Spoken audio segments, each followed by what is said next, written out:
Richie, how do you rate the run out tonight? Pleasing. First of all, got obviously the minutes in, couple of goals, good goals, another clean sheet, and hopefully no injuries. I'm not aware of any at the moment, so the most important thing is we get through training Thursday now, and obviously prepare for the 2 games. But a good workout. I like, if I'm being honest, I think it helped the fact that it was a bit of rain before the game, a really nice pitch, and a tough opposition. So loads of positives. And you can tell that they're at a decent level, can't you? I mean, a step up from what we saw on Saturday. Yeah, and that's the game was excellent on Saturday in terms of what we got out of it. But yeah, this was realistically there's only I think 1 division between us, isn't there? So so it was always going to be a big test for us. And obviously we got they will progressively get harder, but we needed that, I think, in terms of speeding up the ball and getting our press better. The Saturday game, it did what it did, and we got the minutes in, and it was important that they got used to playing 11v11 again. But yeah, it was just a better workout. I think you can tell, or certainly we can, of having watched MK Dons for the last few years as we have done, the differences in the approach. Are you happy with the way that the team are taking on board what you and Paul are asking them to do? Yeah, really pleased with them so far. I still think there's a couple of small, really important details that there's times when we can be a little bit more positive, and we're just a little bit worried about either giving the ball away or just recycling it. And it's a bit like, look, we can be a little bit more positive, I think. But in terms of the outer possession, really pleased, and in terms of things like ball speed and that, really good. It won't come overnight, and in fairness, until we get a few more games in where we can then review them and then have more meetings, it won't, like I say, it will take a while. But yeah, I'm starting to see improvements, and pretty pleased with where we are, considering I think we're only 3 weeks in. So. Yeah.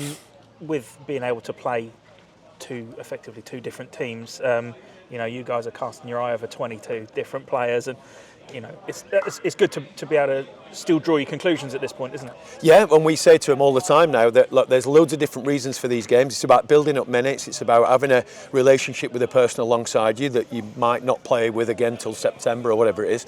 But realistically as well, you're trying to get in the team on the first day of the season. So, don't take away.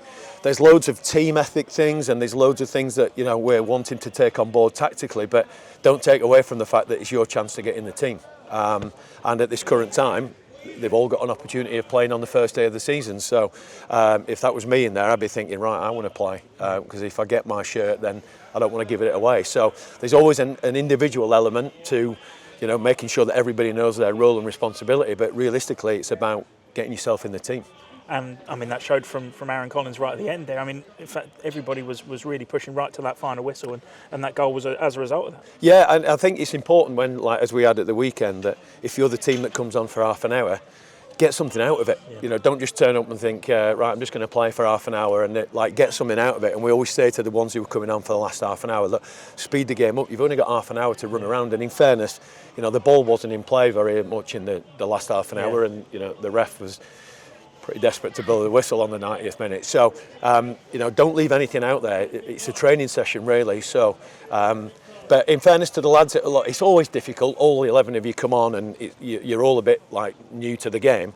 But in fairness, the game got faster and faster, and that's what we wanted, really.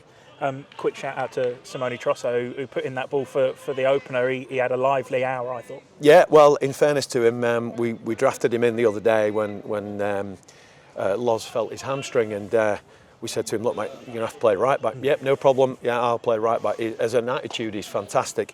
And in fairness, he's playing on his wrong side. He's playing in a position that he doesn't really get. But the lads really like him, and obviously myself and the gaffer like him. So he just goes, oh, yeah, God, I just want to play.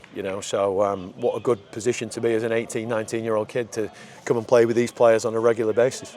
I mean, pre-season is what it is. These games are what they are. But, when you're scoring goals, when you're building winning momentum and mentality, it helps massively, doesn't it, when you go into that game in a couple of weeks? Yeah, it does. We want winning to become a habit. Look, it's not the be-all and end-all in these games, because it's about getting people through safely and making sure that people get their minutes and they understand what we're expecting of them. But we want winning to become a habit, and we want keeping clean sheets to become a habit. So, we want that to continue, but we're also well aware that the opposition will progressively get harder and the tests will get harder, but we're hoping that the lads will get fitter and their information understanding will get better as well. So, but yeah, of course, we want them to enjoy winning. That's what the game's about. Obviously, we want it to be entertaining. We want to get bums off seats, but we have to win. So there's no bad time to get into a winning habit. I mean, you walked into a dressing room that was used to losing and used to struggling. Do you sense that it is slightly on the turn now? I mean, you've only been in a few short weeks. Yeah. Well, I mean, obviously, I've always said if the ball's rolling down the hill, before you push it back up, you've got to stop it. And when it was rolling down the hill last year, we had to stop it first, and that resulted in not particularly very entertaining games, but we got over the line. But we had to stop that. We had to stop them conceding goals. We had to stop losing. So hopefully now, once we've stopped the ball rolling down the hill, we can start getting it back up the hill with a winning mentality. But as I say, I keep saying it will get harder, but we want it to get harder because we want to be tested. Yeah. You're back at MK Dons after all these years. Was it an easy decision to I suppose convince Paul to make it to Milton Keynes? Yeah, it was certainly for me. I think he got a little bit fed up over the last 8 years of listening to my MK stories and how highly I spoke of the club.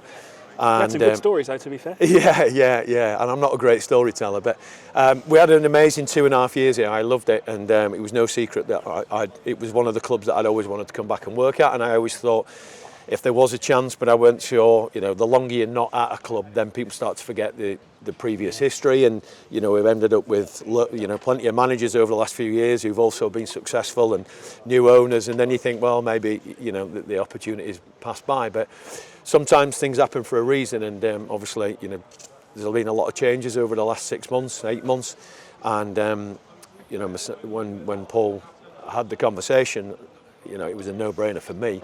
But respectfully, we dropped out of the championship, so it was an important decision for all of us. But certainly for me, it was a 2.5 years that I thoroughly enjoyed and want to do again. Does it still feel a little bit like the old club you left, or is it so significantly different? No, there's loads that are still the same. Obviously, there is some changes, but there's no getting away from it. It's an amazing place to come to training and come to work every day. That was certainly one of the things I really enjoyed. The people. Albeit, there's probably only 2 people left, I think, Ads and Si. So, but they were a big part of it as well. It's been an amazing journey for the last 20 years. Disappointingly for me, I think I was the assistant manager in the highest ever finish. I was also the assistant manager in the lowest ever finish last season. So that's a record I could do without. Hopefully we can beat the first one and over the next few years get a better finish. Nice one. Cheers, Richie. Cheers. Thank you.